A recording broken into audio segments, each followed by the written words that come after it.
তোমার নবী মুহাম্মদ এই কথা বলেছে। আবু বকর দ্ব্যর্থহীন কণ্ঠে ঘোষণা করে দিলেন, আমার নবী যদি এই কথা বলে থাকে, আমার নবী সত্য বলেছে, সত্য বলেছে। তিনি কখনো মিথ্যা বলতে পারে? বিশ্বনবী খুশি হয়ে গেলেন, সাইয়েদনা আবু বকরের জন্য দোয়া করে দিলেন আর বললেন, আবু বকর আনতা লাস্তা আবু বকর ফাকাত, আজকে থেকে তুমি শুধু আবু বকর নও, আজকে থেকে তুমি আবু বকর as-সিদ্দিক। সিদ্দিক সত্য গ্রহণে, সত্য প্রকাশে, সত্য মানার ক্ষেত্রে আপোষহীন, কোনো আপোষ নাই। চিল্লায় কোন ঠিক কিনা?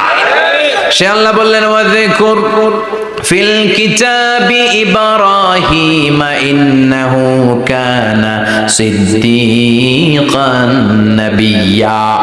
ও নবী, আপনার এই কোরআনের ভেতরে আমার খলিলের নামটা রাখেন, কারণ আমার খলিল যেন তেন কোনো নবী নয়, সাধারণ পয়গম্বর নয়, আমার নবী ইব্রাহিম হলো সিদ্দিক।